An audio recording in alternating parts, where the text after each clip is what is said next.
Hello, my name is Patrick Steele, and today I'll be talking to you guys about international mitigation issues. I'm going to start things off here with the basic definition of mitigation. Mitigation is reducing the loss of life and property by lessening the impact of a disaster. The mitigation process happens before an emergency or disaster even occurs. The process begins in all levels of government, local, state, federal, and then even international, as we're discussing right now.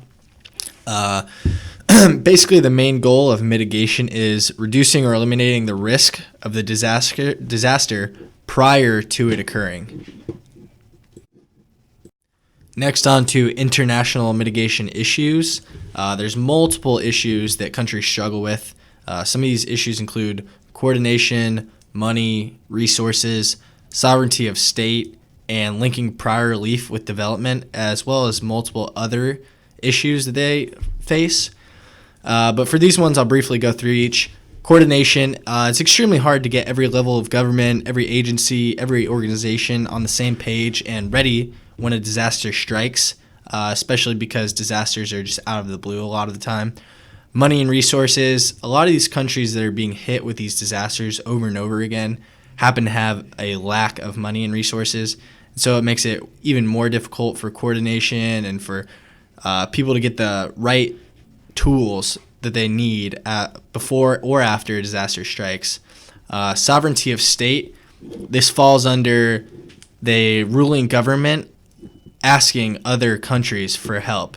For example, Japan a few years ago had earthquakes, and they didn't want other countries coming in to help, so they denied that. And it took a few days before Japan finally gave up and accepted the help from other countries, and civilians went with days without the proper resources that they needed to get by. And lastly, linking prior relief with development. This essentially is when a disaster strikes, you build for the next disaster. You don't just build right now, fix it, and get it done with infrastructure, because the next time a disaster comes, it's going to knock it down again, and you're going to have just as many problems as you do today. So that raises the question, how does an impoverished country get prepared for a natural disaster without the resources needed to do so on their own? So when looking to fix the problem, we look at many organizations that come in and help us with disaster relief.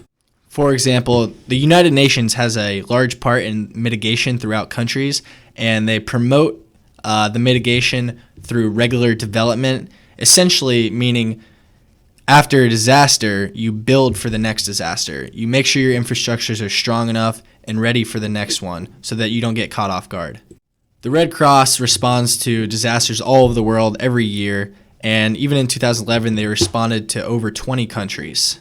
However, they need to be more involved in the mitigation process and the prevention of the risk of the relief efforts.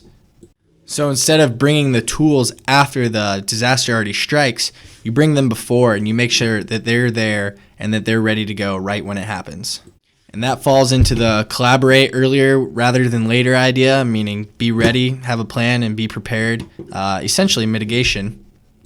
And when disaster strikes, build for the next one because it might be coming soon.